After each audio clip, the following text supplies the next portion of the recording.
Calum Elliot, thank you very much for joining us on Monday Night Football. We'll start with your time at Hearts for obvious reasons, as that's the main focus of the show.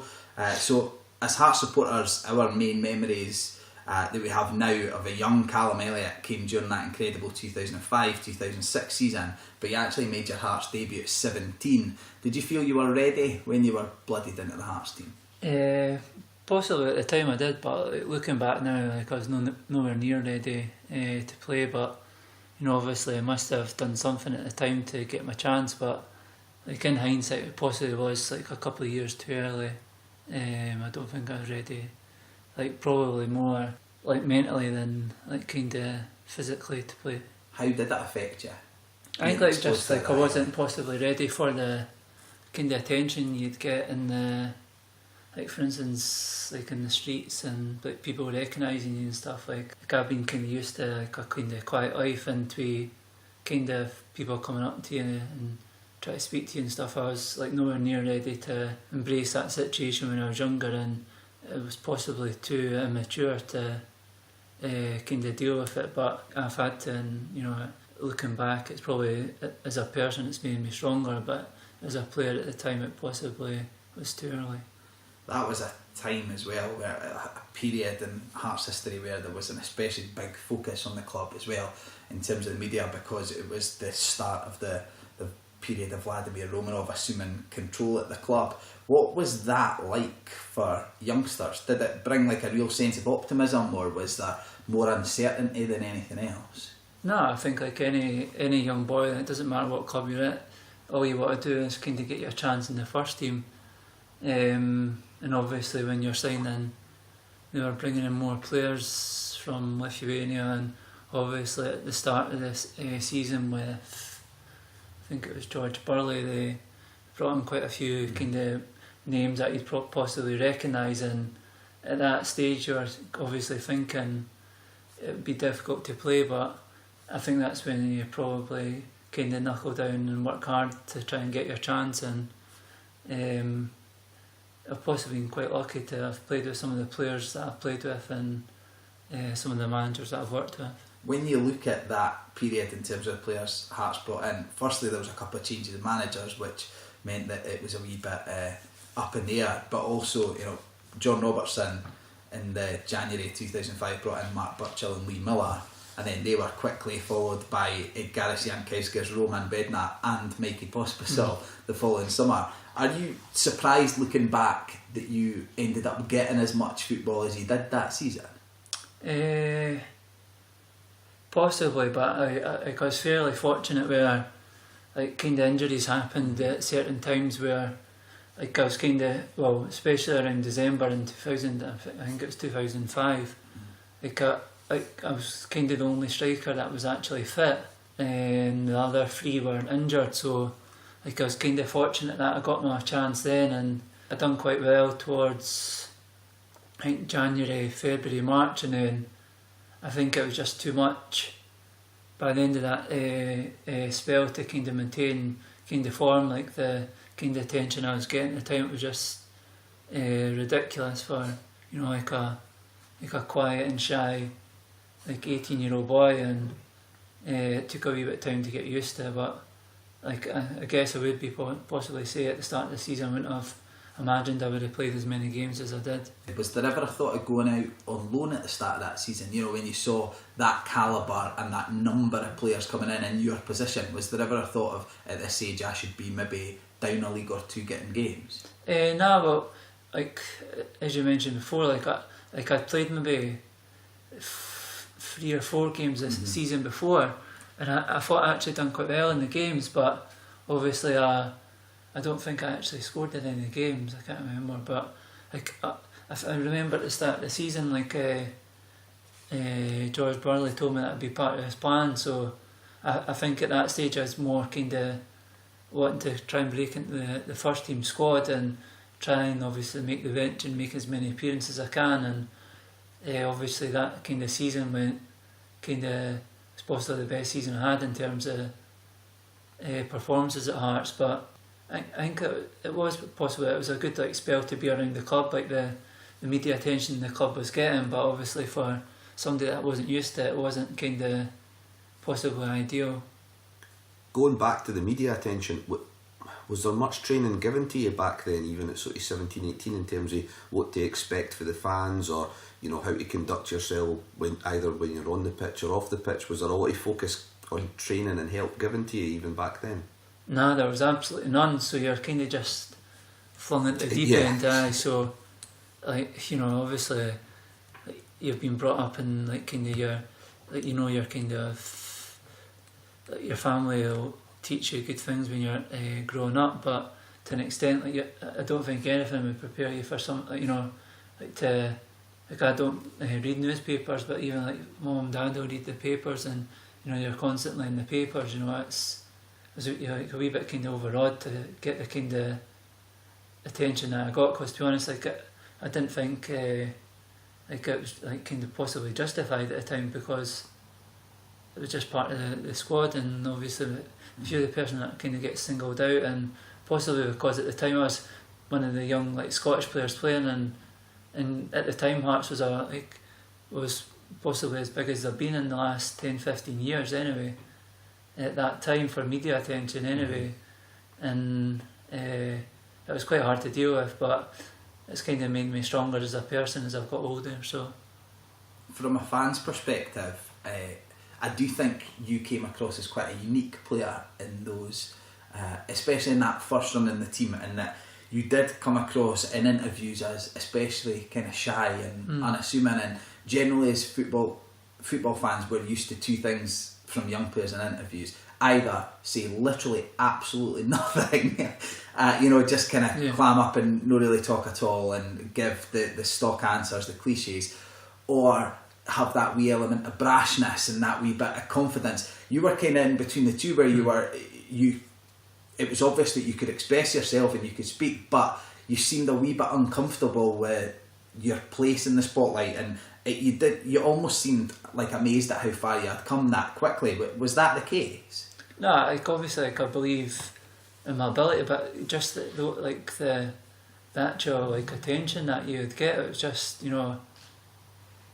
unless you're actually kind of I still believe that you've got to be kind of a certain type of individual to, especially at that age, to deal with the kind of attention that you were getting. It was just honestly, some of the things were just you couldn't even go down to the shops or nothing, walk your dog, it was just ridiculous, and it got to the stage where you're basically wearing hats and hoods and stuff, so people didn't speak to you, because it's everybody if they go out to see their pals and stuff, everybody, all they want to talk about is football and stuff like that, and when you're kind of playing football, all you want to do is switch off from football and kind of just talk about normal things, which young kids would, but everybody just wants to talk about football and talk about Hearts and stuff like that, whereas you're just wanting to switch off and just talk about normal things that young kids would.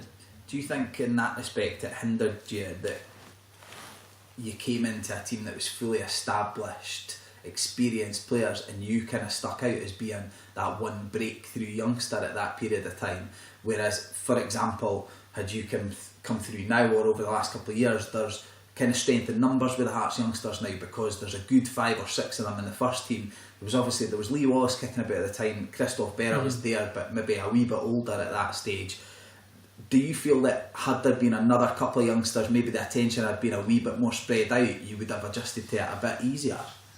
Possibly, because I was fortunate enough to play for all this the Scotland age groups all the way up to the 21s, and managed to play quite a few times for that. So obviously I must have had something, especially at that time there was such a strong group of players that, and I was part of that squad. So obviously I must have been doing something right. But I guess, as you say, it possibly would have been easier to have established myself more kind of mentally if there wasn't as much attention as what as you're saying now. There is that strength in numbers, the quality of young players that are at the club, whereas before there was only maybe myself, Lee and Christoph who were in and around the squad, and it was more like like your established internationals. So it was quite difficult, but it makes you kind of, as I said before, like stronger as a person and as a individual. So focusing on the positives then of the experienced Hearts squad that existed at the time, how was it for an 18-year-old getting to train with players of that calibre and that experience?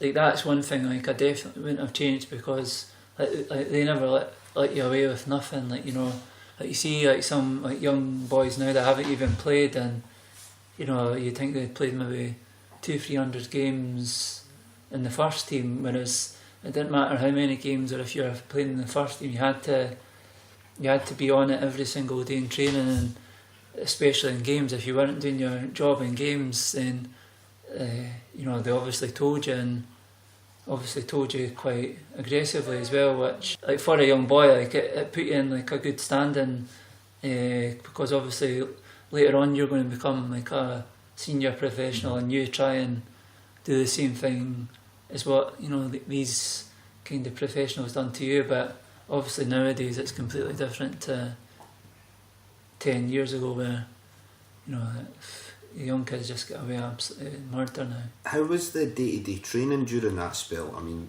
you hear rumours and stories going back then about there was busloads of guys coming in for trials. The training had to be split up into about 2 or 3 different camps due to the numbers. Was it easy to make an impression with so much going on? Do you feel like that season wasn't too bad? I think it was like the year after. Like there was like the bomb squad, like which used to train up the rugby pitch.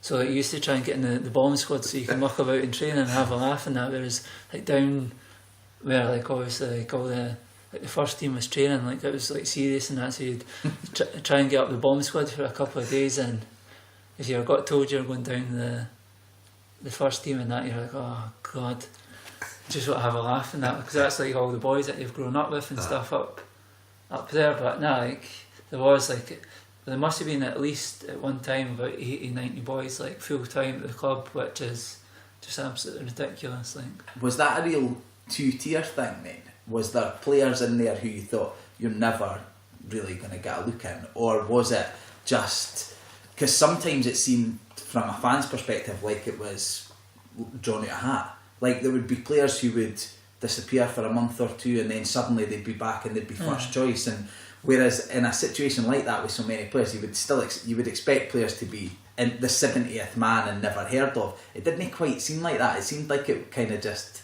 changed on a monthly basis.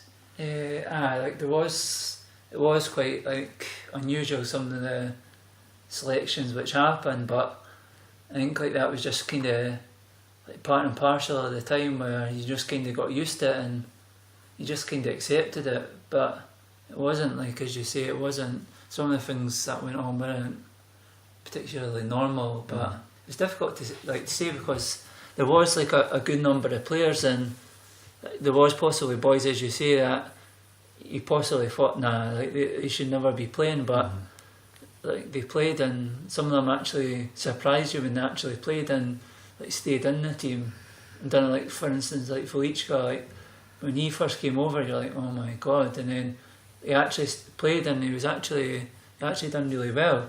Like some of them actually came over and surprised like how good they were. So like, that was the thing. There was that many of them, you weren't actually sure until they actually got their chance. Okay, let's turn the focus back onto yourself a wee bit then. That first extended run in the first team, focusing more on the football side of things, how did you feel that you fared? You drew quite a lot of plaudits. Did you think that was you had arrived on that stage? I thought so, but like even just like the players that I played with at the time, they always tried to make me a better player, and told me like even though I was doing well, they tried to drive me on to do even more to become a better player.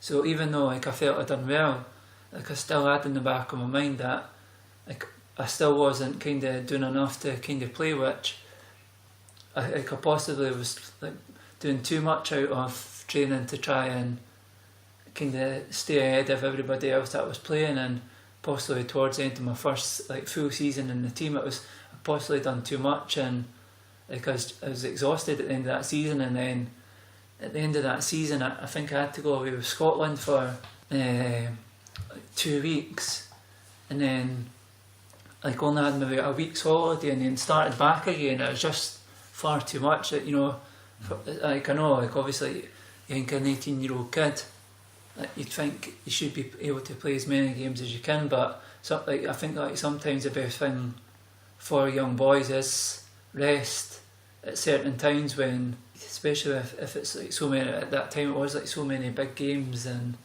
like stuff like that, and you never really got a chance to kind of relax, because it was always high pressure games which you had to like kind of be on top of your form really. Graham Rix was the first manager that you played under for an extended period, and he did seem to put his full confidence in you. What was he like to play for? He was brilliant. Like I think not even so much as man management skills, but just as like the training and stuff. It was just like completely different to anything like I've ever experienced. Just like so high tempo, just kind of possibly next level to like anything probably some of us that have like trained with some of the coaches that we'd had before and experienced, and then even just like some small things that like he'd sometimes give you the day off before games, just so like when you played that you are fully rested and ready to go, which maybe like just like wee small things like that, it was kind of like extremely like clued on and like aware of how to get the best out of like some players, especially I thought like the young players. Do you think he was too much a player's manager in the end, and that the Romanovs seemed to change their mind about him quite quickly? Do you think the players liked him too much that they then felt the need to get rid of him and maybe bring in someone who's a bit more of a disciplinarian? Well, you could possibly say the same for like Burley, but like there's sometimes no reason for sometimes the sackings that went on, especially the one with Burley when, you know, they were on an unbelievable run and like he lost his job, and then it was at the time, you know, I think there was only maybe 2 or 3 weeks of the season left, and I don't think it really made much sense, but I'm sure it was Valdas that came in, and I think he won the cup, so you can't really argue, although they were quite fortunate on the day. So Valdas came in, I think roughly about a week and a half before the cup semi-final against Hibs. Were you worried at that stage that you would lose your place when Valdas came in?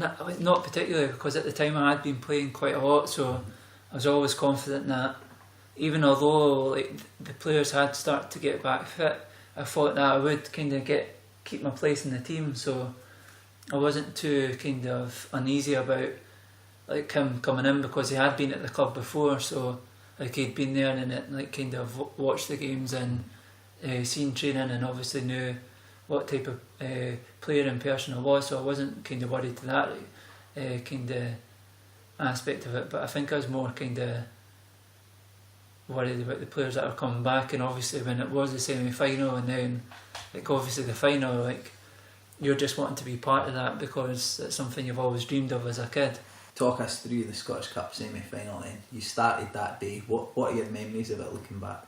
I think possibly, like I can't really remember much of it. I think just I can remember like the bus journey in, and there must have been about maybe 20,000 Hearts fans in the streets before the game.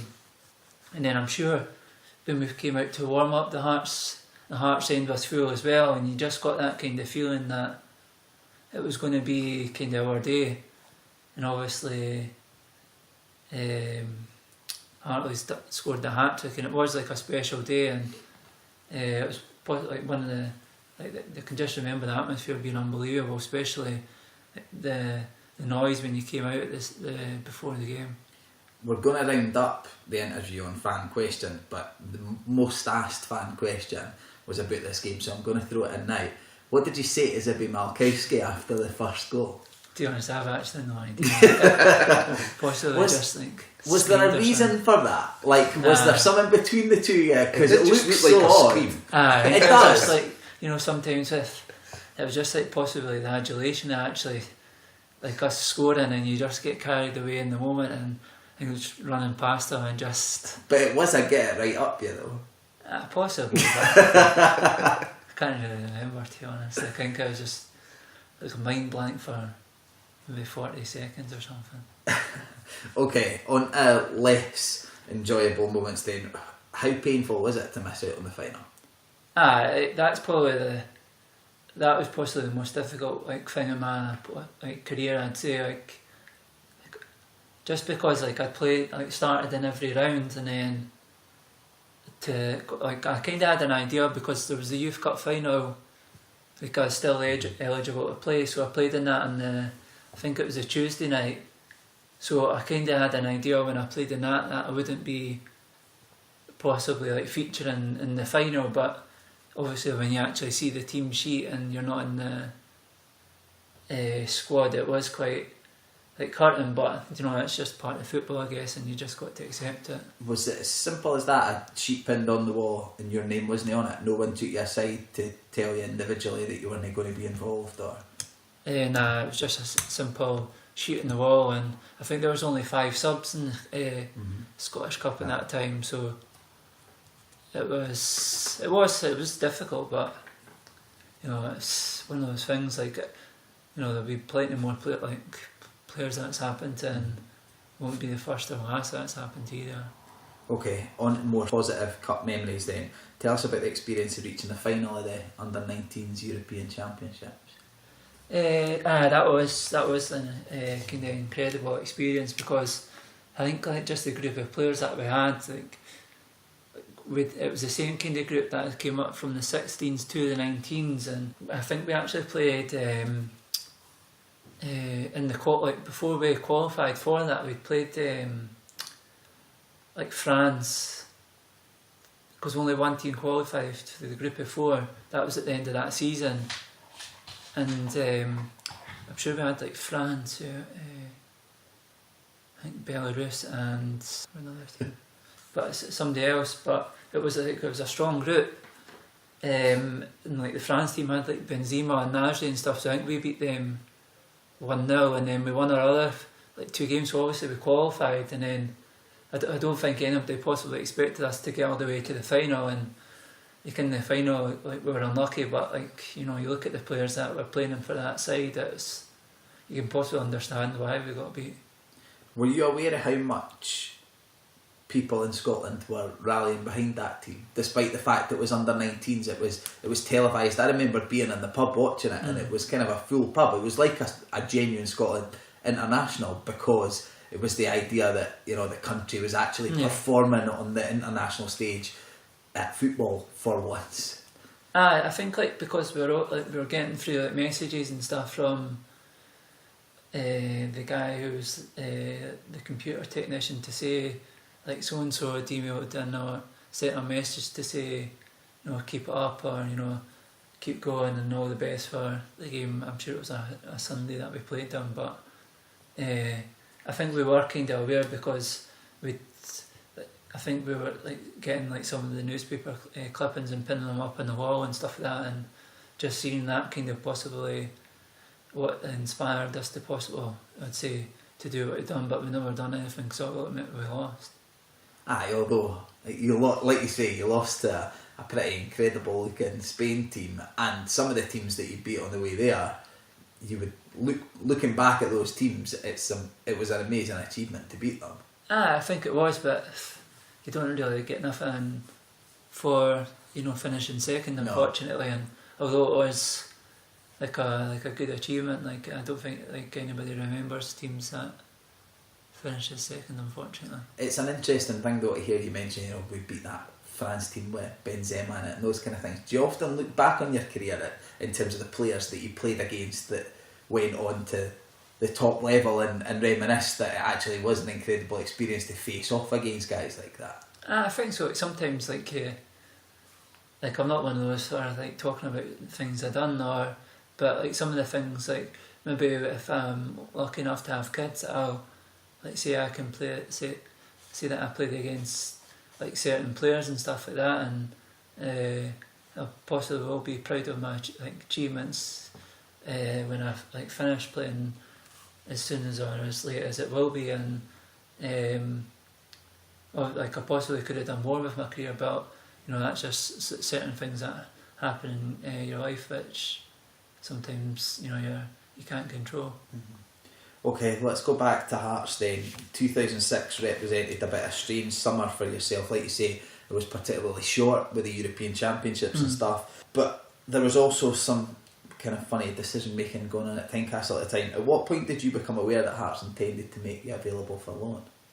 Just during that European Championships, the sporting director came over to Poland, and I just told him that obviously I wasn't happy at the time that I wasn't involved in the final because I felt I deserved to be part of the squad, and he just said that he wanted the club they didn't want to sell me or loan me out. I could possibly had the chance to go other places, but he said they didn't want to sell me.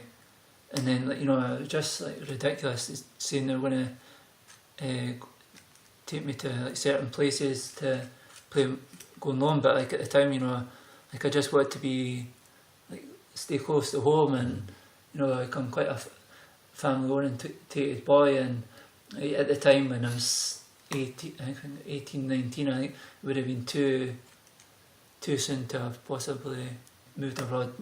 It's bad enough being in kind of Motherwell, travelling through Motherwell every day, never mind being in a foreign country. Well, that in itself takes us on to the that probably answers one of your questions. So you had a slightly tumultuous time at Motherwell. How do you reflect on your time there? Brutal, What aspect? It was just so difficult. The fact that I had a flat through there, and I was just stuck in it. It would finish training at possibly whatever time, and then you're just stuck in the. So I don't drive, so I was just stuck in the flat. Did you know any of the boys at Motherwell? Nah, I didn't know any of them, so I was just stuck in the flat. And obviously at the time, internet wasn't as kind of prevalent. it wasn't as kind of, you could do as many things as you can now, and you're just kind of stuck there, and you're stuck in beside the stadium, and anybody that knows that's been to the Motherwell ground, there's absolutely nothing to do. Obviously you realise you're in a fortunate position where you're able to play football for a living, but you're kind of thinking to yourself, this can't be as good as kind of life can get, sitting in a kind of room day in, day out. I think I was only there for 4 months, but it was long enough. By the end of the... Did you feel wanted at the club? It just looked like such a strange move. It seemed strange on Hearts' part to be moving you on, but also it just seemed like nothing was fitting in terms of the move itself. Well, it was Maurice Malpass, who was the 21s manager, who was also the Motherwell manager at the time, so he took me to. I just didn't enjoy it. I kind of hated it. I just couldn't settle or anything like that, and I just wanted to kind of get back to Hearts or whatever as soon as possible, because I didn't enjoy the fact of being on loan, and to an extent, as you were saying, not being part of something and feeling part of something, and especially I know it's just down the road for Motherwell, but if you don't drive or you don't, even at the time I don't even think that mobile phones were too kind of popular. You're just stuck there. It was difficult, but I think it possibly has made me kind of mentally stronger 4 or 5 years later on, but at the time I was absolutely broken. I was absolutely mentally gone. On the Motherwell thing then, there was some controversy about a couple of comments you made, similar to the ones you made here, about Motherwell and the idea of how distant you felt from home, and it created a wee bit of a funny relationship between yourself and the Motherwell fans. Does that still exist, that tension between you and them? Do you know? Is it? I don't know. I've never played against them, but I know it still possibly sounds ridiculous, but if you don't drive, then the trains at that time, there was only one train a day, and if you missed that train, you were stuck for the whole weekend as well. And there's no direct trains to Motherwell either. You're having to go to Glasgow, and then Glasgow there, and it was taking you 3 hours to get home, and it was just possibly at the time I possibly done the interview, and it possibly came across worse than what it was, and I can understand, because if you were reading that as a fan, you'd be that's just absolutely ridiculous. Especially, just go and get your driving licence. But obviously, I'd failed my test about 5 times.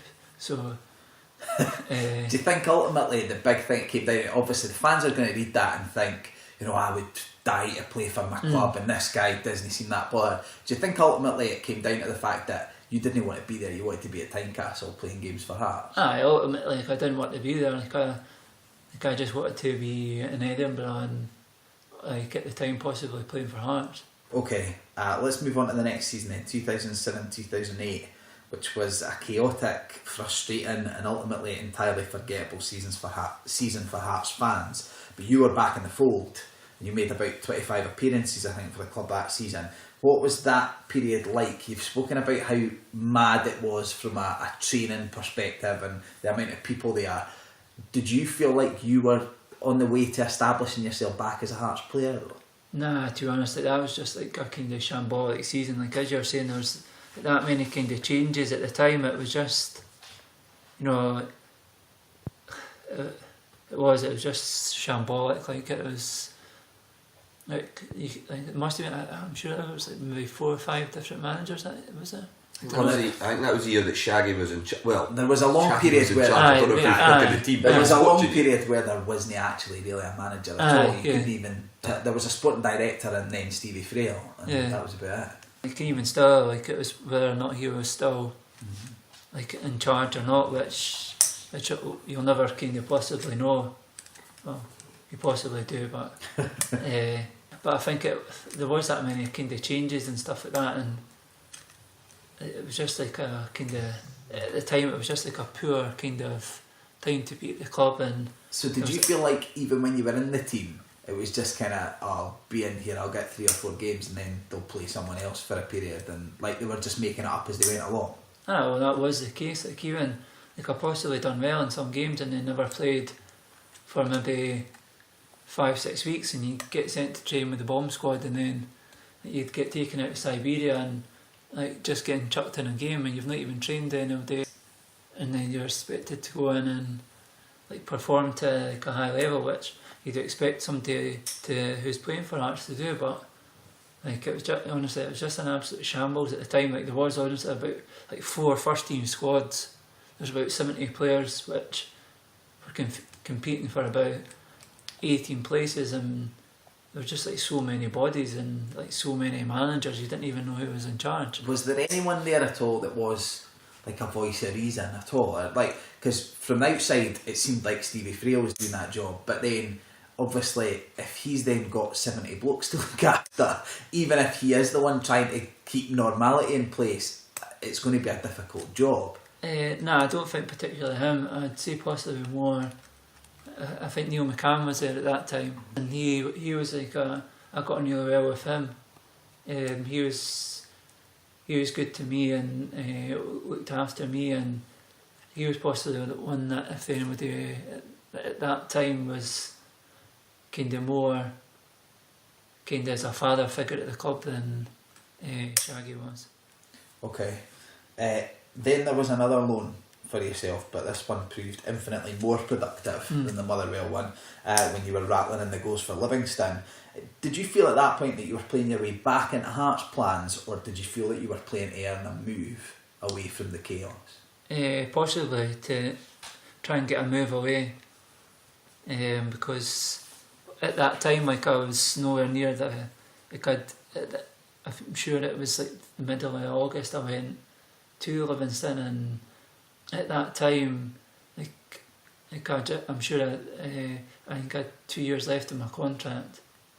No, maybe 3 actually. I think 3 years left, but I think it was the case I went down to MK Dons and I was going to sign there on loan, but Hearts didn't give me permission to play in a match, so then I went down for that match and then wasn't allowed to play, so I had to fly up the next game morning. It was just an absolute shambles, still a shambles. So I eventually kind of got out on loan to Livingston, and I really enjoyed actually playing for the club, and there was a good set of players there, and at that time it was quite a strong league, and I'm sure that the manager was an Italian guy, and I quite enjoyed his training actually, and like everything just kind of worked well for me.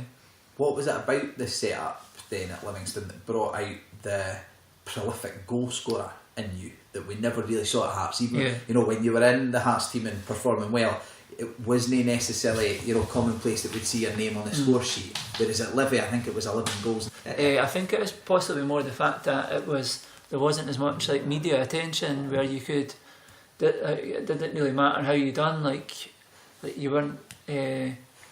You could just go out and enjoy yourself, and like I just went when I went there. I said to myself that regardless of how I done, I'd go out and enjoy myself every time I went out into the pitch, and like I thoroughly enjoyed the 3-4 months that I had there, and it was possibly, if not the only time I actually enjoyed possibly playing like football at a period of time. But obviously it helps when you're like doing well in the team and the team's doing well as well. So it was like a good possibly stage in my career. Was there anyone at Hearts at the time, you as you said, you were doing quite well in a competitive league? Was there people coming to see you? Was there a decent line of dialogue being kept between yourself and the club while you were still performing well at Livingston? No, but I think like I possibly had the chance to go somewhere in January that in that transfer window, but Hearts said that they wanted me to come back, so obviously I had to go back, and then like I don't think I actually played for 2-3 months, which was possibly the most frustrating thing, that I'd done so well there, and then for whatever reason like I wasn't getting played, and then I think I played the last six or 7 games of the season, and I thought like I'd done quite well in the 6-7 games, but like I just couldn't understand at the time why it took for so long to actually get a chance in the side. I remember you coming, in fact I'm pretty sure when you came back into the side there was the sub-appearance at Ibrox where you helped us get a 2-2 draw, and then you scored a couple of goals in that infamous game where you should have had your hat-trick if Bruno had gave you the ball for the penalty. And it just seemed as if, and it was the same the season before and the season before that, you would come back for a month, things would look okay, and then you would just almost disappear, and there would be no rhyme or reason to it. And again, that was another example that season. Yeah, that disappearing and then re-emerging and looking like you were just about to cement yourself as a first team player, and then disappearing for another couple of months. How much of that was down to injuries, and how much of it was just down to politics at the club? It was possibly a bit of everything, to be honest. Like it was possibly myself as well, that like even when I was getting the chance to play, I wasn't doing as well as what I possibly should have been doing, and like, I think certain things happened at the club at the time which were obviously out of my control, that like decisions got taken out of me, but like there were certain times where I felt I should be playing and I wasn't playing, and there was possibly times where I was playing and I shouldn't have been playing. So in hindsight I possibly should have left when I was maybe 21, 22 for like the good of my career, but I obviously wanted to continue because I could like enjoy my time at Hearts, and I was comfortable at Hearts, and like the people at the club were good to me, like even despite the fact that like there was possibly times that there was decisions that kind of got made that possibly didn't suit myself, but like I can't ever criticise, for instance, like Mr. Romanoff or anybody at the club, because they've given me a good career that I wouldn't have had if none of these people possibly weren't there. At what point did you first start to feel then that the ship had maybe sailed on your Hearts career?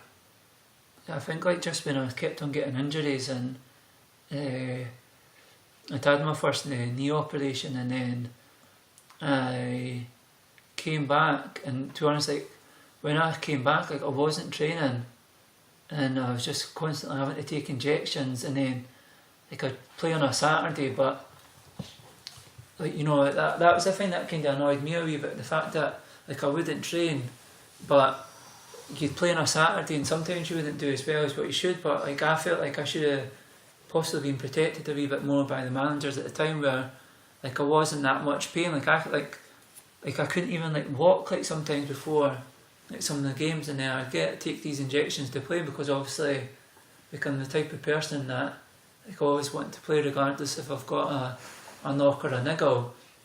And it's possibly my own my own fault for playing, and then I wouldn't do myself justice.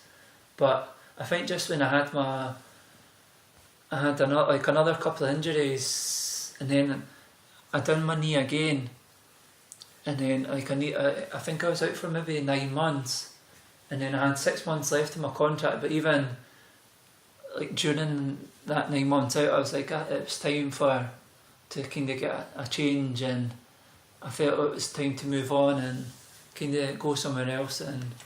But possibly in hindsight, I should have done it 2 or 3 years earlier. Before we start to round up on your Hearts career, the Chaba Laszlo period is one that sticks out as a supporter, as a time where we were visibly crying out for a striker. And speaking to former players at that time, obviously Christian Nadi played through that period, but he was going through a lot himself. Michael Stewart was very open about the fact that he felt that was a really strong team but just lacked up front. From a supporter's perspective, that looks like this season that was perfectly set up for you to come in and play. Why did that not happen then? Well, I think for that first 6 months I was on loan. I was on loan at Livingston, and then like I never played until the last 6 games of the season. I have no idea why.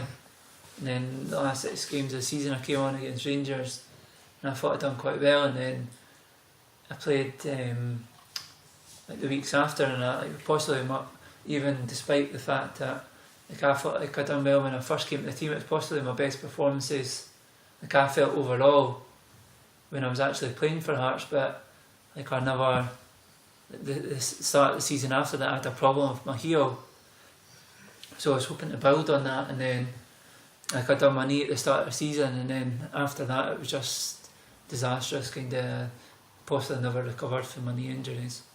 Okay, let's round up on your time at Hearts then. Before we move on, we're just going to kind of throw some names at you, some of the many personalities that you worked with in your time at Tynecastle, and you can just give us just quick thoughts. You can elaborate as much as you want on any of them.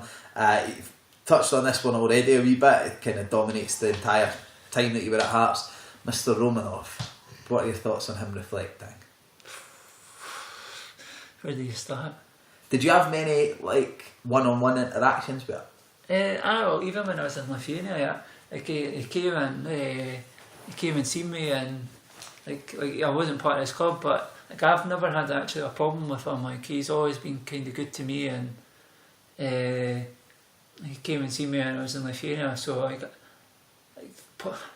possibly the time when he was, I'm sure he said he was going to register himself as a player, and like I think he actually came and trained, and he was absolutely useless. Was that before the Barcelona game? Because I'm pretty sure he was involved well, I with think that. like at the end of that season we went on he took us as a he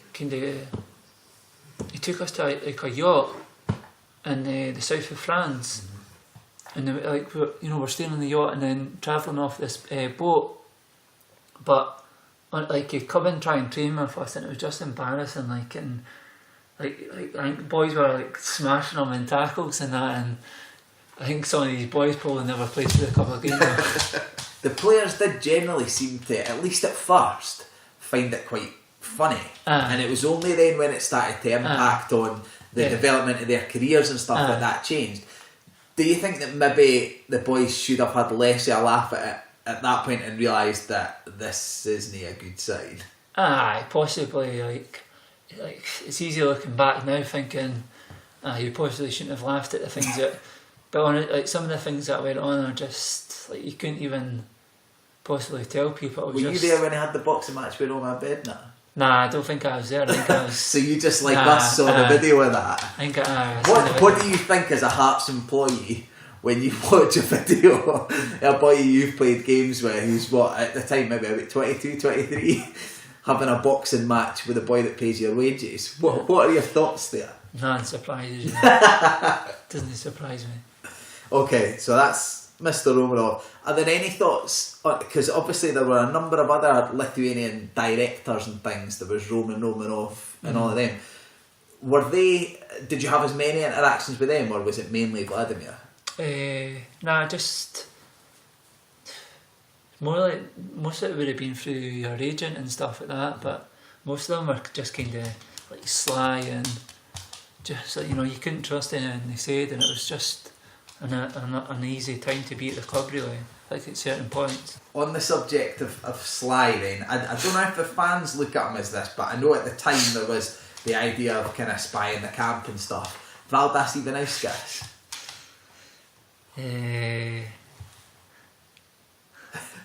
You're smiling, but I don't know what that smile says yet. No, it's good.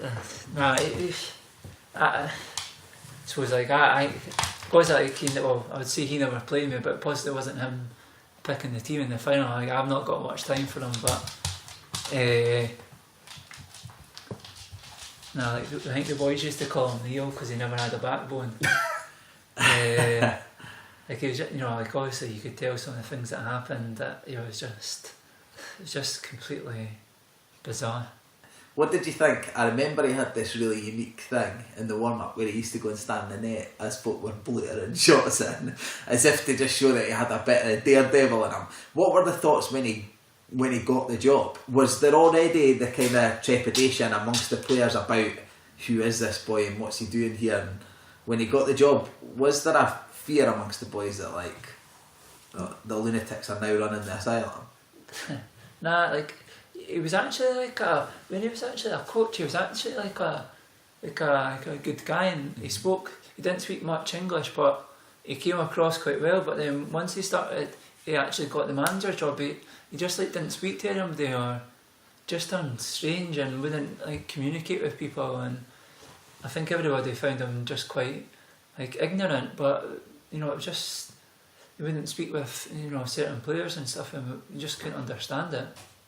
Do you know what happened with him in terms of the start of the 2006 season? Obviously you were away at Motherwell at that point, but he seemed to be so in with the Romanovs, and then there was this whole thing of, oh, he's going away on medical leave for a month, he's stressed and all this kind of thing, and it seemed he seemed like the one manager, if he was as much of a yes man as the players seemed to think, why would he then not be the permanent manager? Have you any thoughts on why that wouldn't have stayed the case? I've no idea, to be honest. I possibly forgot that even happened. Okay, let's move on to the next one then. Staying on a similar theme, Gareth Jankowski. I liked Edgar. Edgar was good, like a good player, and just had the biggest chest I've ever seen. Honestly, like, massive. The guy, I liked him. He was a good guy, and he was helpful to the young boys as well. Did you learn a lot from him? He's possibly the best player at the time that I played with. Like he was, you could imagine him maybe 2 or 3 years younger. He would have been unbelievable to play with. Okay, what about the other Lithuanians then? There were obviously a number of useless ones who the fans tend to reflect on, but there were also a few who were good players, and at least at first improved the calibre of the squad, like Česnauskas and Mikulinas and stuff, but also they came with this idea that they didn't fit in well with the Scottish boys. What was the general thought in the Lithuanian clique at the club? No, most of them were actually like, nice boys, and they actually socialised quite a lot with especially like, the Scottish boys, and got on quite well with them. Like there was never actually in the club that kind of problem. Like everybody actually got on well together. Like most of the boys were like fairly sound boys, and actually kind of got on well with everybody at the club, and we never had a problem, or I don't think any of the boys had a problem with any of the boys that actually came over, because they all worked hard and all wanted to do as well as they could really. At what point, obviously the first couple that came in, Mikulinas kind of came on his own but made an impact in the team quite early. Then Česnauskas came in with quite a big reputation as being, you know, a Lithuanian international and a genuine player, and then it started to get more and more that we seemed to just be getting kind of random Lithuanians from here and there. Is that when it started to shift, when the Lithuanians were outnumbering the Scottish boys in the team? No, like, even still, like I don't think there was ever like a problem. I think it was more possibly a problem with the supporters and the players, like, because like we never had any like problems with any of them, that they like didn't work hard or anything like that. So like I think it was more like possibly people looking in for the outside thinking there was possibly issues, but like obviously like the foreign boys kind of like usually got on like better with themselves because they're kind of by themselves in a foreign country, so they usually socialise more together. But like there was never any kind of cliques that you would say caused problems within the squad. So. Do you think some of the Lithuanians then are maybe harshly judged, looking back, that a lot of them seem fans now, like you say, will look at it and think, well, he'll never play because Romanov was in charge. Do you think from a playing perspective it seems that actually you, at least for some of them, gave them a lot more respect than that and thought they were there on merit? And do you think that maybe Hearts fans at a certain point, now that it's not quite as raw, need to look back and reevaluate actually some of them were better players than we gave them credit for? Nah, some of them were quite bad. I wanted to ask you about one of them because I know you were in the team when he played. Was the keeper Kurskis? Dropped the clang against Rangers, and I'm convinced he wanted to get sent off against Inverness a week later. You ever seen the what's that film called? Mean Machine. He was the monk. Like that was an absolute psycho. I can't actually remember their like names because there was, as you see, like that many of them at the time. Like there was. Like they used to come over like in buses, like there was like not millions, but there was at least like 20-30 of them at some point. Okay, let's move on to some of the bigger figures of that era then. Stephen Presley. Like he had such like, as a young boy, like such an aura around him that like you couldn't help but like kind of look up to him, and like, no matter kind of like even if you'd kind of done well, like he'd give you a pat on the back, but if you never done your job properly, he'd tell you he was he was honest, and just got like such like high words on him, like great guy, and couldn't speak highly enough of him. I'm assuming you're aware of how his relationship with the Hearts fans has kind of changed quite dramatically since he's left. I have no idea. When he came back for Celtic and kind of celebrated the goal a wee bit too exuberantly, and now Hearts fans are not necessarily the biggest fans of him. Right. Do you think that there's an element of when you played with him, did you see him as a future Hearts manager? Aye, possibly if anybody at the time I played with, I would have said him. Just like because he was such a leader of men that you would have expected him to kind of, you'd imagine at some point take control of Hearts, but obviously he's went down to England, and like I never realised that there was such a problem, but I would have imagined at some point he would have been in charge of Hearts. Okay, a different type of character, Rudy Scatchell. Just like an absolute wonder left foot.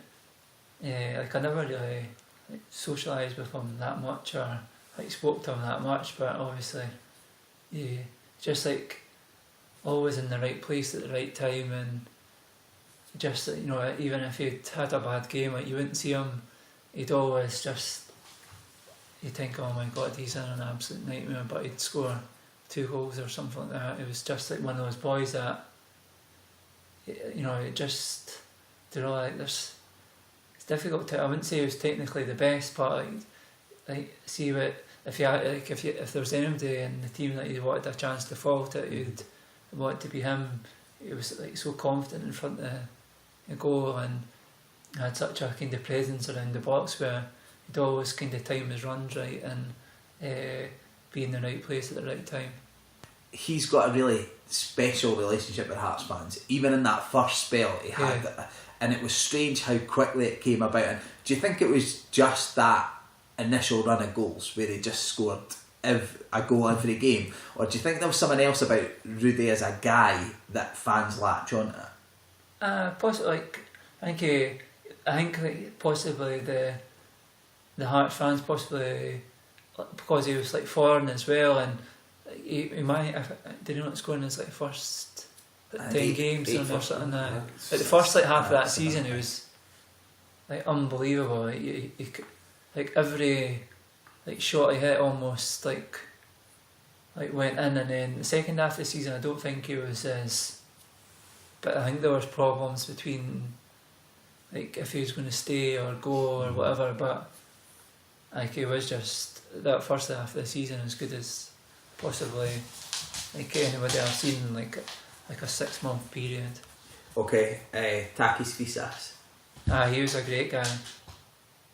Just like a great guy. Like, obviously at the time he was a wee bit older when he came to the club, but like such a lovely guy. Like, he'd do anything for you, and him as well. Couldn't speak highly enough of him. I don't think I've ever heard anyone say a honestly, pass up such about a- Takis Fisas. Such a lovely guy. It's quite a boring question to ask. I'm sorry for that. And obviously our current manager was in that team, Robbie Nielsen. What were your experiences with Robbie? Robbie was such a good guy as well, and he had like a presence about him where, you know, like you couldn't obviously, you had to kind of watch, like you couldn't obviously be cheeky, or you had to kind of watch what you're kind of saying around him, and you had to kind of, obviously you respected all the players, but you had like a certain more kind of level of respect for him and Elvis and obviously Webby at the time. Like they just had like that kind of calmness around them, that they always knew kind of what they were doing. Did you see him as a future manager as well then? Aye, possibly. Like I wouldn't have thought at the time, but like, see, possibly looking back now, you'd think, because he is such a nice guy and he's so calm and he always kind of in control and he always kind of knows what he's doing.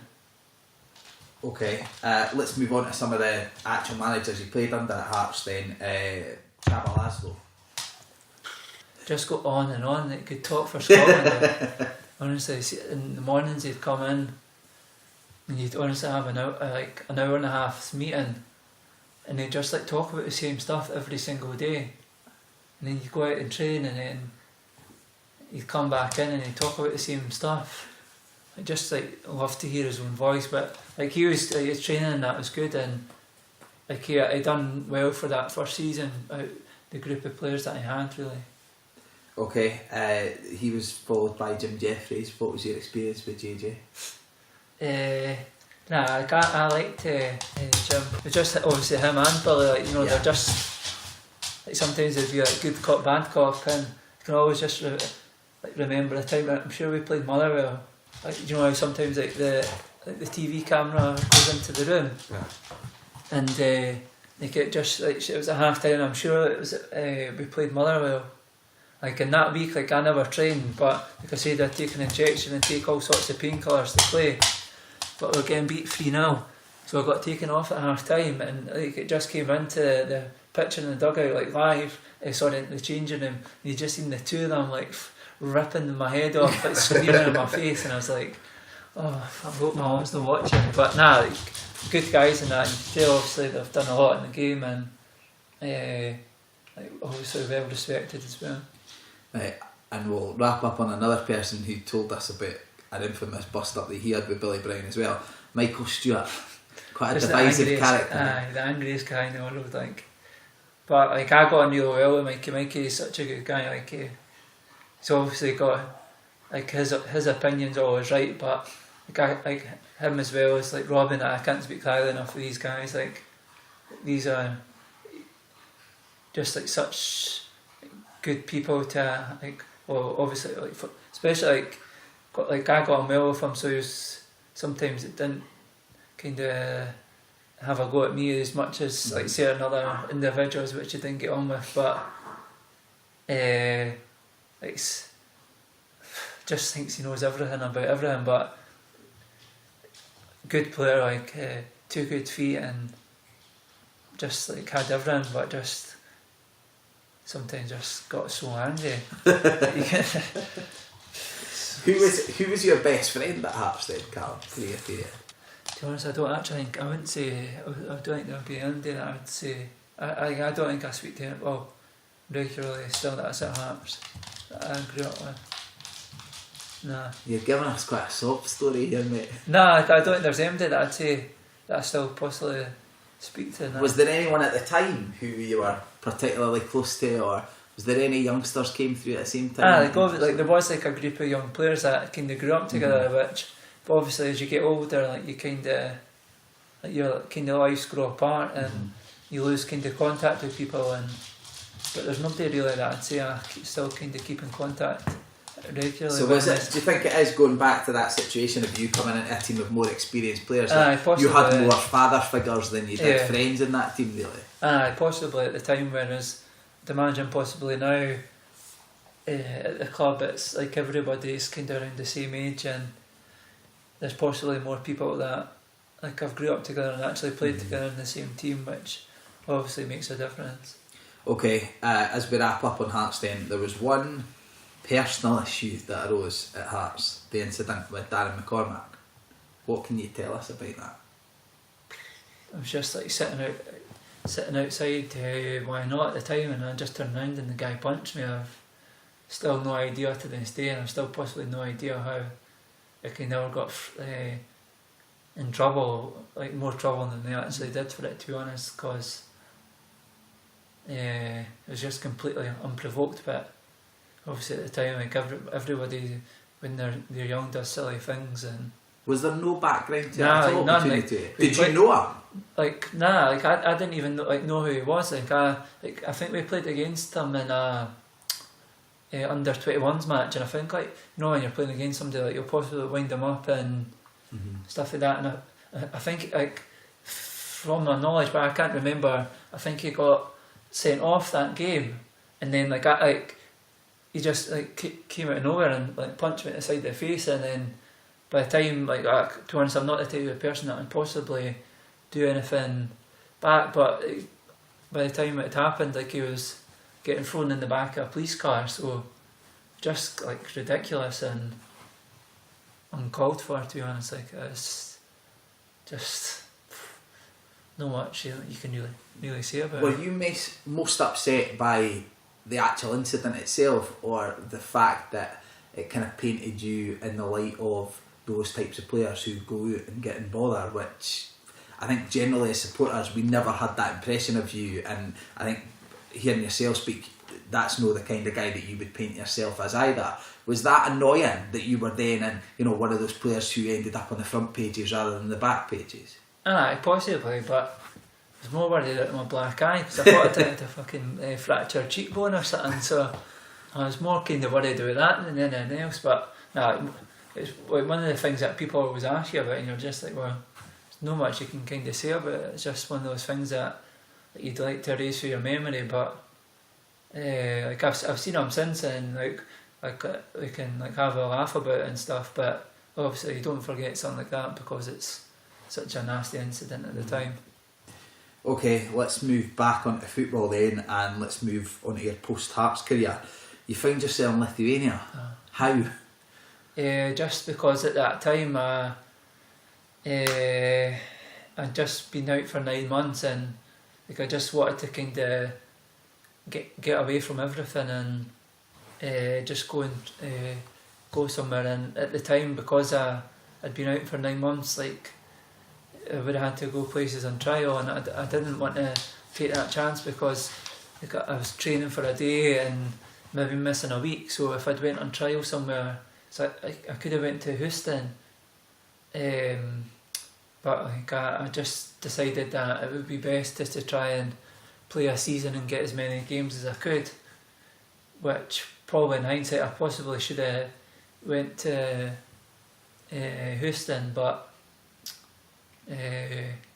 just one of those things, you just kind of have to, once I was there, I thoroughly enjoyed the first 3-4 months until I came home, and then once I came home I was just didn't want to go back, because once I was back I was so homesick, because I was just there by myself, so it was quite difficult. But it was a lovely city, and the people at the club were really good to me, so for that respect I couldn't complain. But obviously you don't have your friends or family, or possibly the dog that I missed the most. I think the big surprise for Jambos at the time was that idea that anyone leaving the club, the last place he thought they would go was Lithuania, because he thought that they would have this post-traumatic stress disorder when that country was even mentioned.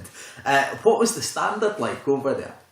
The standards are actually really good. Some of I say it's possibly similar to the bottom 2-3 clubs in the SPL, and the top end of the championship. But like it helped. Like the team that I was in was like possibly like the strongest side, so like, you're like winning more games than like you lost, so like you're on top more games. So it was like a wee bit easier than like kind of struggling through games and you're kind of not enjoying it. So for that respect, it was a wee bit better. But it was just the homesickness. It's just the homesickness and like the amount of time you're spending yourself, and obviously nobody could speak English, which like I don't know if any of you have done, but it's to like not be able to communicate with people properly. Like it's like you're speaking to like babies, like you're talking so slow and like such like bad English, and then like when you're speaking to like your family and Skype and stuff like that, you're like speaking like that way, like you're speaking so slow and you're like trying to like tell you to speak normally and stuff, and you're like, give me a break. So you then had a short spell at Alloa under Paul Hartley.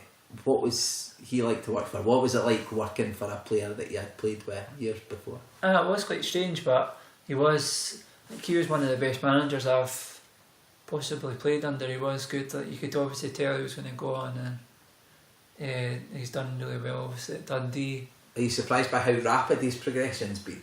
And no, you were playing under him in the lower leagues, just 3 years ago, 4 years ago? No, not really, because like you see obviously what Robbie's done, but he's got his chance like at a higher level than what Zico did at the time, but he's obviously kind of earned his kind of stripes, as you'd say, but he's kind of done well from when he first got the job, and he's just continued it like every kind of year that he's been in the job.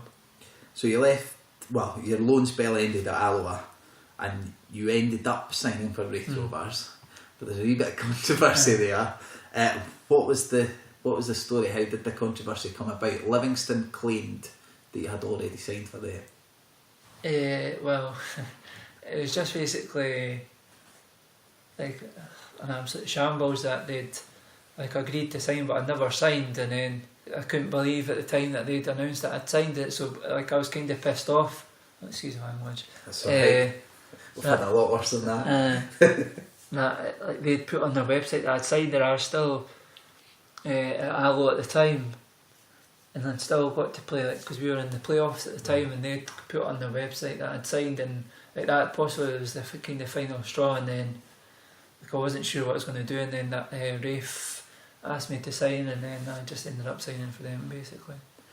Did you have an agent through these negotiations, or did you do it yourself? I think I did it. No, I think I just done it myself actually. Is that something that you've done commonly throughout your career? Nah, I've had maybe 3 or 4 different agents actually. How does that come about? Why did you change agents? Possibly because at the time you like think that you need to try and do something else with your career, and they obviously say that we can get you this, that and the next thing, and ultimately don't, and then you're kind of stuck with them for 2-3 years, so you end up just kind of basically doing everything yourself anyway. You've obviously stated there the reasons that you've started to feel that Livy wasn't the right place for you. What was it that made you think Wraith was? Just obviously at the time they through all that kind of the problems with Livingston, they were really good with me, and the chance that I had with the club, they made me feel that I wanted to be part of that club, and I just decided it was the best kind of thing for me. I knew a few of the boys that were there, and just decided that was possibly the best place for me to play. How did you find your time at Stars Park then? It was the same as like my Hearts as well. Like I enjoyed it's like usually everywhere I go, like I enjoy my first 6 months, and then after that it was just like injuries, and like I was never fit. I wasn't training, but then I'd try and play on a Saturday, but I wasn't actually fit.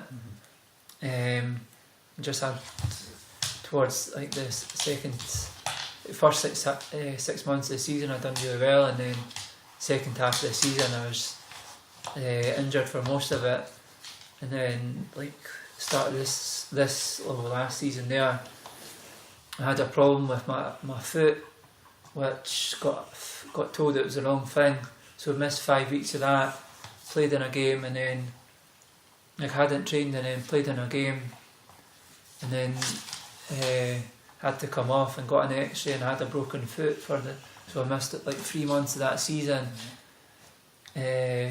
Got back into the team in January, played 3 or 4 games, and then had an operation on my knee, and then played my first game back was against Hearts, and then the next game like obviously do my cruciate, my medial and my meniscus, and then you're thinking kind of and then obviously the things that have happened after has left kind of a bitter taste in your mouth, but like for the large majority of my time there, it was actually most of the people at the club were fairly decent people.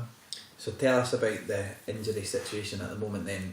We can see it and it looks quite grisly at the moment, but you were saying it's been a lot worse than that. Like that's like a major improvement for how it's been. I got the operation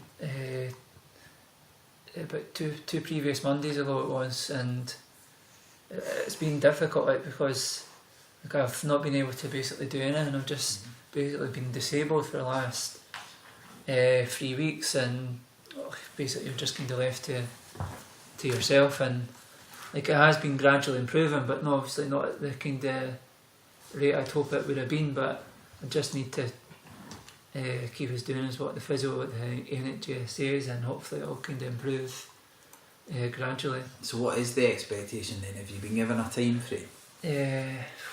Well, when I spoke to the surgeon he said 6 months, but to be honest I can't see 6 months because that's been almost a month and I can't even bend my knee, so like I've kind of gradually been able to put pressure on it and stuff, so that's a slight improvement, but to be honest I think I'll be lucky if I possibly play again. So how difficult is that to come to terms with it? I mean, you're 28, 6 months younger than me, and you're talking about, I would still class myself as a young person. I may be in denial, but I still would. How difficult is that to imagine that your career might be over? It's quite difficult, especially the fact that like all I've ever done since I left school is play football, and it's difficult. I'll find it difficult to try and find a job because ultimately the only experience I've got in life is playing and being at football clubs, and like that's possibly not the way I'd go. I'd like to just make a fresh start and have a new life for myself, which I'm quite looking forward to. But the fact that it's been kind of taken out your hands, that's probably the most difficult thing, because you're not able to walk or stuff. It's quite difficult, but it's part and parcel of football, I guess, that you don't get many of these situations, but there is people that have gone through it before, and you just have to kind of accept it and kind of move on with your life. It's quite unique as well, I think, to hear someone your age who's saying, I'm actually quite looking forward to doing something different that's not football. Yeah. Do you think some of the bad experiences you've had have led to you losing a wee bit of love for the game? To be honest, I've never really loved playing football.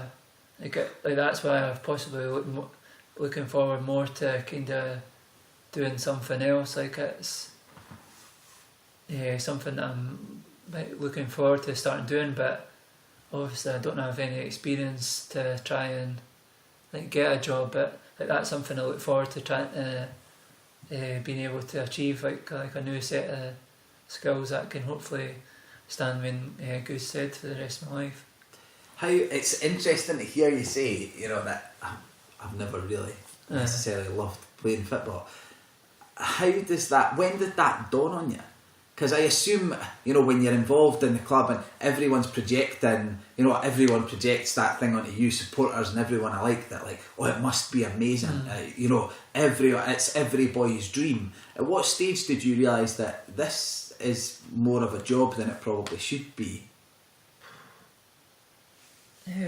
Possibly when I was younger, possibly the worst thing for me is to play when I played, because you possibly get too much too soon and you probably don't appreciate how lucky you are to actually be playing professional football. But like in that respect, I've always appreciated how lucky I have been to have, like, obviously played at such a club as Hearts, and to represent my country at like different age groups and stuff. But like, I don't think I've ever, like, even when I was going away with Scotland, I've never like enjoyed going away with Scotland. I always just kind of wanted to like get back. Like, I look more forward to kind of the experience finishing and I'd be back home. Like, you know, like, it'd just been one of those things. But you know, I don't think I'm probably the only one that's never like really enjoyed playing.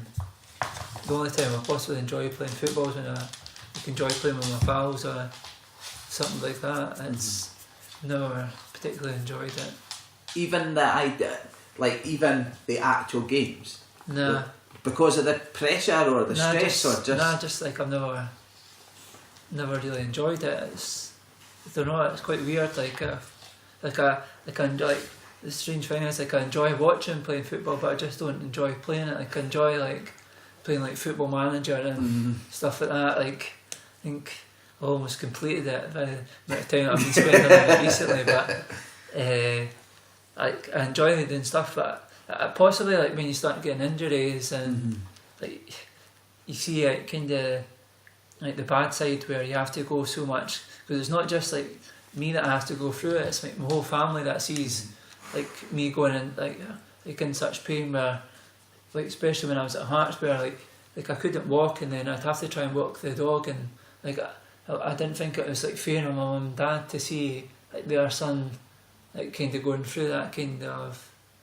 thing, and like just like from then on, like I've just never like possibly enjoyed it. And then like certainly like, there has been times where like yeah I've enjoyed it, even like times where like last year we won the cup, I couldn't even say that like I even enjoyed like that experience of winning the cup or anything like that. Like, do you think that's an element of maybe why you've no, you know, when we spoke about like the Hearts team and he said like, oh, I'd never had a, you know, like a best friend within the dressing room and that. Do you think that's maybe why you feel a wee bit distanced for your teammates as well, because you're kind of there thinking this is fine but it's just a job really, whereas they're committed to this being everything kind of thing. Possibly, like, but like at the time, like when I came through, it wasn't like a type of dressing room. It wasn't like that, like type where you could like kind of like have a like close like affinity with a group of like boys that were in the team, because like you were obviously training with the first team, and then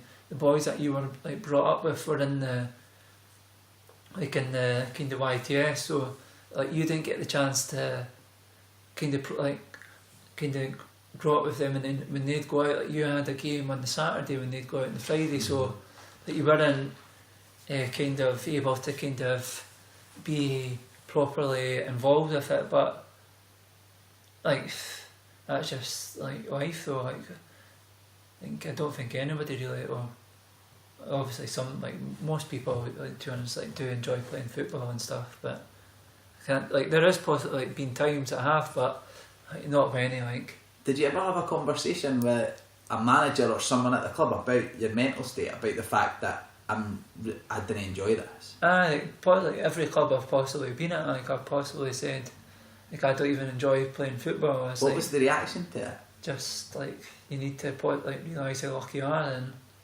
like make the most of what you've got. But it wasn't like like any time I'd be playing I wouldn't like kind of try as hard as I could. But obviously if you're not kind of like fully focused on something, then you're not going to do as well as what you possibly can do, and that's possibly been the downside, that like I've possibly not done as well in my career as what I should do. But like injuries and stuff, like you just lose enthusiasm because like, you don't like want to go through the kind of like experiences that you've had before, and like to go through it again, it's just, you know, it's especially for my mum and dad, like I think like they find it quite difficult to see me kind of going through like this kind of pain and stuff like that.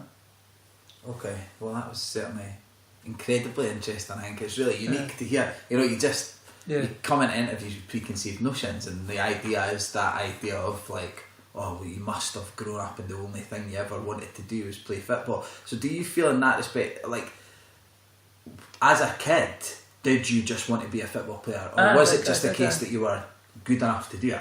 No, like I genuinely did want to like be a footballer, and like I appreciated how lucky I was, but like the time before I signed for Hearts, I was meant to sign for Middlesbrough, and then like I'd unattached for like 3 months because Hearts wouldn't let me sign there, and like I ended up just signing at the club. But then like probably for, like even then on, I've like possibly like just it's never like everything's felt right, but like I can't complain because like I've been lucky enough that like football's given me like a living out life for almost 12 years now. So like, did you ever think about hanging up the boots previously, or was it just the idea that what would I do? Nah, like there has been like 2 or 3 times that I have thought about it, like, but I've always decided that like maybe that this season will be different, or maybe enjoy it more, and but nah, like nothing's ever like I've always like enjoyed like possibly the first stage of being at a club, and then you like I just get kind of bored and like like you know like possibly if I was like went to a club every 6 months, and you know you've got to continually go like continually go and like feel like you've got to like impress people and do stuff like that, but you just feel like you're comfortable and like you're just like kind of bored and you don't enjoy doing what you're doing. Do you think it is quite a boring existence being a football player? Nah, like certain people don't, but like other people do. Like I truly believe that there is more to like my life, that like I'll enjoy my life more when I'm possibly not being a professional footballer. Okay, let's double back to last season just a wee bit before we go into the supporter questions for you. Obviously you played, or you were in a team at least that played against both Edinburgh clubs last season. What was the experience? What's the current perception of both the Edinburgh clubs from opposition players? Well, to be honest, like we always get apart from the times I played against Hearts, like it was always like fairly tight games. But like I think Hearts gave them a couple of doings like at home. But like I always thought like Hibs absolutely battered us every time they played us last season, so like I thought Hibs were a wee bit more, possibly just the way like we played and Hibs played, it possibly suited them playing against us, but like Hibs battered us last season every time they played us. But it's like Hearts just kinda they got the job done, and they went on to kind of win the league quite comfortably, and I'd imagine they'll do well this season as well. But like it's possibly like, difficult for Hibs as well because they probably like, hit form at the wrong time of the season. Whereas like if they'd done it towards the end of the season rather than like the middle, then they would have possibly kind of got more out of it. Okay, and what was it like to score on your return to Tynecastle? Like that's what I was saying. Like I wasn't even like that bothered. Like honestly, I wasn't. Like I was just ran back. Like I wasn't even. Like so, I remember like my brother and stuff saying, "Oh, you must be happy." I was like, "Nah, just do you celebrate?" I was like, "Nah, I just wasn't even that." Like because like my. Like when the old kit man at the club, he was a Hearts fan. He was like, "Guy, that was good that you never like celebrate." I was like, "I didn't want to celebrate." I was like, "What sort of celebrate? Like that's what you're on the pitch to do." Just if you're. Was that always your feeling about scoring goals, or did you get more of the kind of the jubilation when you were younger? Is it? I think like more when you were younger, like when I was like 18 or something. Like I really like enjoyed that bit, but because you got older, like I wasn't really that like too fussed with it, to be honest. Okay, let's run quickly through the supporter questions from Kickback in particular then. Some of them obviously we'll have touched upon already, so if it's recapping we'll just kind of move on quickly. CJGJ asked on Kickback, how do you feel injuries overall impacted on your career at Hearts? Probably like quite a lot, but like quite a lot of people have had the injuries, but probably like this like kind of severity of like my actual knee injury. I don't think people possibly realise how bad it was that like I couldn't train or whatnot, but like as I said, like I was lucky to have had some good times at Hearts and played with some good people and some good players as well. Lockie asks, who was the best striker you played alongside at Hearts? Personally, he thought you linked up well with Kevin Kyle. Nah, Tynecastle. Okay. For any particular reason, what did he have that the others didn't? Just like such a like game understanding, like he knew where you'd be, and like you know, like kinda you had to kinda be around him, and if the ball went to him, like, you could work off him, and it was just like so clever, and had like both feet. He was technically so good, and but obviously like, he had quite bad injuries at the time as well, so it was difficult. But like, you could just tell he was like such a like, classy player. Like, but like you would imagine back in the day, like he would have been unbelievable. I think because of the injuries and things like that, the fans sometimes questioned Yanni's motivation. They sometimes thought that because he had played at a higher level, he was phoning it in a wee bit at Hearts. Was there ever that impression amongst the players that he was maybe only giving it 60 or 70%? Nah, like I think that's like just like a common thing for, like I think that's like the thing for like foreign players. Foreign players are possibly more clever than like the British players. Whereas if they've got a problem with their body, like they won't play.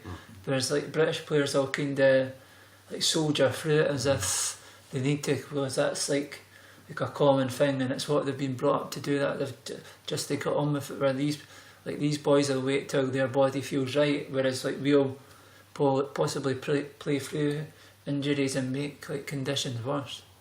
Okay, Takeshi's Tynecastle asks, is there a single moment where you think if that had just gone differently, then I might have had more success at Hearts?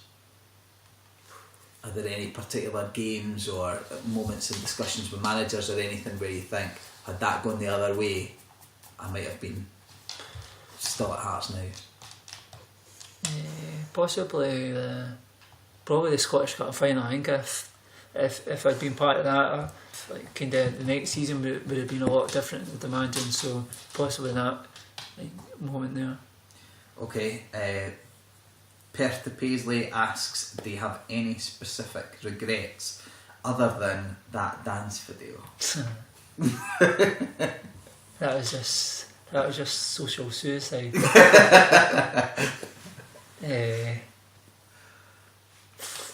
No, that's got to be right up there. Give us a wee bit background on that then. How did that come about? No, that's just like a typical, like a crowd of us that like, used to like if we'd go out, like, we'd make like a dance as a laugh, and obviously like. But did you know someone was going to post it? No, I never knew. Like, and I never spoke to the guy again. Like, nah. Genuinely? Nah, never. Nah.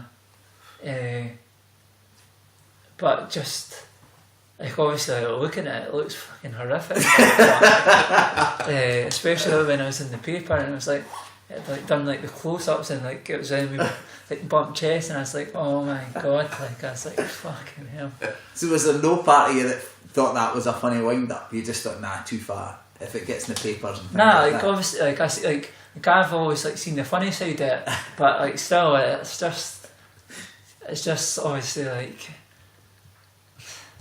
Just the video is brutal. Like it's obviously on like YouTube and that, and you get like, so like most like all everybody asks about is that dance and that. Like fucking. Was there ever anything shouted at you during games? So you used to get like abused. You'd get abused like some of the probably names I possibly couldn't say. You can. We're not on radio. I don't think I could possibly say something. Oh, for your own sensibilities, you mean? Just like some of them are possibly politically incorrect. Okay, fair enough. We'll move on swiftly then. Right, Glottis on Kickback asks, were you ever witness to Rima and her golden rods or Pyjama Man? I think I've seen the Rima. I think she actually worked her wonders on me, but she's obviously never done enough. Was it true that they used to come into the changing rooms before games? No, the day before they'd come in. Was it the day before? Because I know I'm pretty sure we were due to play Hibs away, and I think Yanni seemingly had a problem with his wrist, and they told him that he couldn't play, and that was is that true? That was true, and because I never think I played that day. But like obviously I had no idea I was going to be playing, and like sometimes if you're playing like you're not even switched on, like you're thinking about other things, and then like you get told you're playing because like somebody like getting a needle or whatever stuck in their finger, and they've got like a problem with their wrist, so just bizarre. That comes back to what we were talking about earlier a wee bit, and the idea of you can't help but laugh at that initially. But I'm guessing that Yanni wouldn't have been that delighted at missing a derby because some dodgy women's told him that he can't play. If you had been in that situation, would you have gone mad? Possibly at the time, because you say it is just, what can you say? But at the time you just kind of laughed and accepted it. But kind of looking back, like you possibly should have kind of been a wee bit more worried than what you kind of were at the time. Okay, BM1874 asks, were you ever given a reason as to why you didn't make the 16 for the cup final? Nah, just they pulled it up. And did you ask for a reason, or were you just too disappointed, just kind of had to go? Nah, like I never even celebrated it. I just went home after. Like obviously I stayed on the bus and that, and then just went home after. So I never went on because they went on the parade the next game day, but like I had the choice either going there or going away with Scotland, and I just said I'd rather go away with Scotland to play because we had the tournament, so I just said I'd rather go away with them. Going back to that spell, when you were sent out on loan to Motherwell, and Hearts have got these, hugely important European Champions League matches, and they decide to go with someone more inexperienced than yourself and Jamie Moe, can you remember what you were thinking back then? Because as fans, it was bewildering that somebody had spent a good season, scored a few goals, had a decent profile, looked like he was going places, and then he was sent out on loan, and we were then going with somebody really untried and tested in a big Champions League qualifier.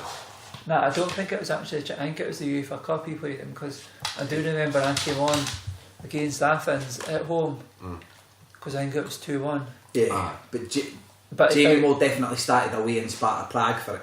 But that was the UEFA Cup. It was. That was once we were out. Because like that was when as you were saying, that was obviously a time when you're thinking like enough's enough, and then I'm sure but I think before that I'd already been kind of agreed that I was going to Motherwell, so I'm sure the next game they are trained. But then when you Motherwell. see Jamie Moe starting to get involved with a team, are you then thinking, how does this work? He's now jumped me in the queue despite me having a really successful season. I know, because I think I'd already kind of said to the club that after what happened, and they said to me that they wanted me to go out on loan, and I said I wanted to go out on loan, so it was just kind of I was just on the bench to kind of, because I think I was going away the next game day kind of thing. So okay, August Hearts asks, what was your most enjoyable season at Hearts and why? possibly the one when we finished. I think the one when we finished second, but then at the time when we played Aberdeen, I never got involved in that game either. In the game where we secured the Champions League? When Hart scored the penalty. Were you there? Were you in the stadium then? I was in the stand there. Possibly that, because there was moments at that time where I did. It was a good achievement at the time to split the Old Firm and stuff like that. So possibly that season there. Okay, and he also asked, which Hearts manager did you find easiest to work with? So not necessarily the best, but who did you find easiest to talk to and get your point across with? Probably Graham Ricks. So I think because he was used to kind of working with kind of young boys, and he'd had a kind of. The less said about that bit, the better. Moving swiftly on. Okay, Indiana Jones asks the age-old question that Hearts fans will ask for the next 100 years. What happened with Burley? I've honestly no idea. Did the players speculate after as to what had happened? Did any of the players know? Nah, I don't think obviously we just, like everybody else here, is what everybody else, nobody actually still has an idea why it happened. Genuinely, no idea. Okay. Cool Kid also asked about the dancing video, just so you know, that was the second most common question we had. First was, what did you shout at Zibby? Second was, what was with the dancing? Bunny Monroe asks, did you secretly want to take the penalty against Kelly for your hat-trick that Scott referenced earlier? Nah, because I said, like, I wasn't never like being bothered or that. Like I wasn't even that fussed. Like I was quite happy just to. Like I was more interested in the team winning and like stuff like that. Like throughout my, possibly should have been more selfish, but. Okay, he's got another couple of questions. After leaving Hearts, did you ever envisage that you would partner Christian Nadi again?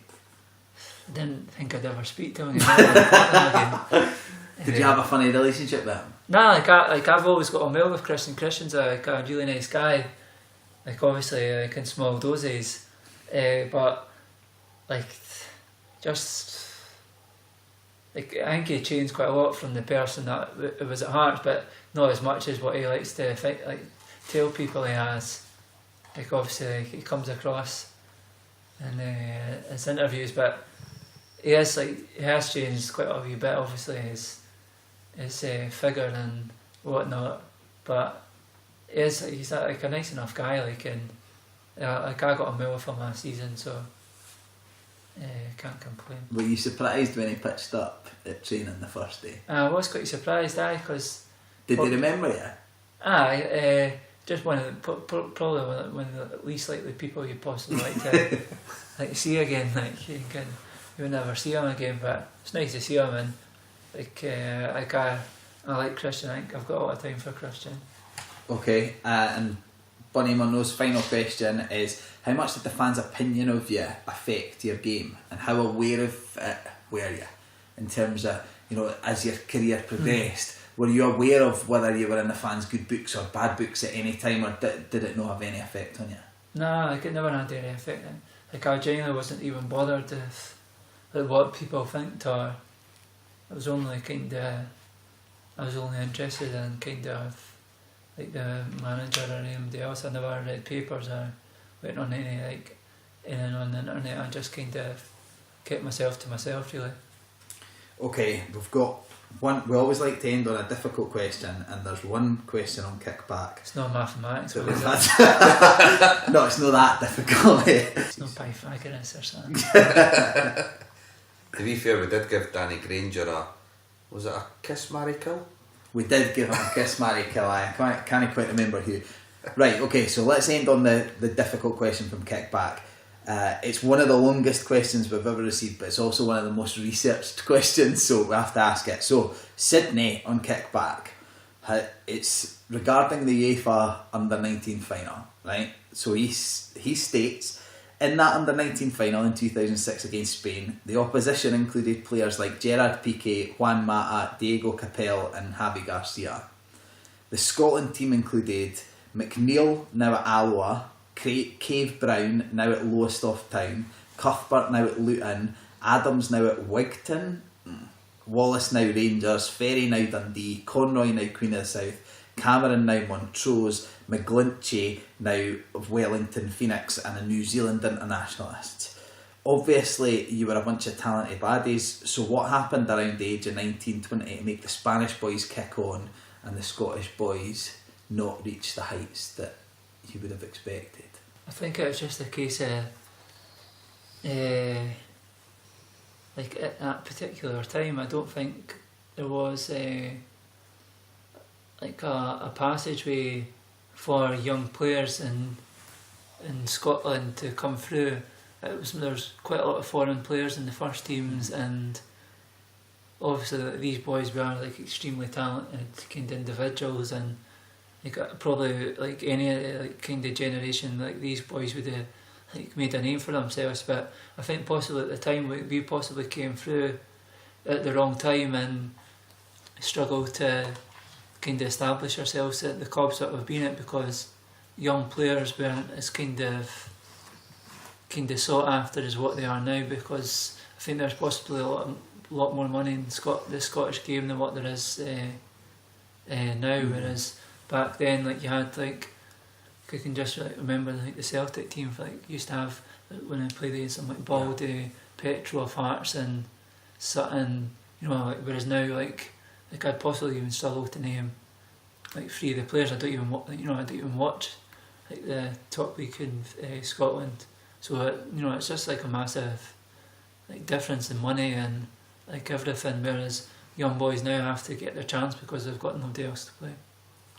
Okay, just a final point on that. He says that in his opinion Fletcher and Dorrans are probably the only two of that setup who have gone on really, Snodgrass as well, who have gone on to kind of really maximise their talents. Does it, I know what you're saying there about this setup, but does it surprise you that it's as few as that, and is it quite telling that the ones who have were the ones who got to England as quickly as possible in their career, at least in Dorrans and Snodgrass's case? Aye, possibly, and like I think they were all at the right clubs, where I think like for instance Fletcher was at Hibs, where like, they had a good policy for like young players, where they had to, at that time they always like gave youth players a chance, and then like obviously Livingston have always had like a kind of like a good affinity of playing youth players, and like they've obviously like went down to England and just kind of grasped the opportunity and took it in their stride and went from kind of strength to strength. So they've like never looked back, and like they were just kind of like part of the group. Like, you wouldn't have said, well, obviously like Fletcher possibly stood out more than anybody else, but like, you wouldn't have said any, like any of the players kind of you would have thought would have went on to have done like any more like out of the game than any other individual in that squad. So I think like it all depends on luck, and you've got to be in the right place at the right time to get like the opportunity. And they've obviously had like good opportunities throughout their career, and like they've just kind of grasped the opportunities and never looked back and like went from strength to strength. Right, very last question then, Calum. We can't let you go without asking you how you think your old club Hearts will get on this season in the SPL.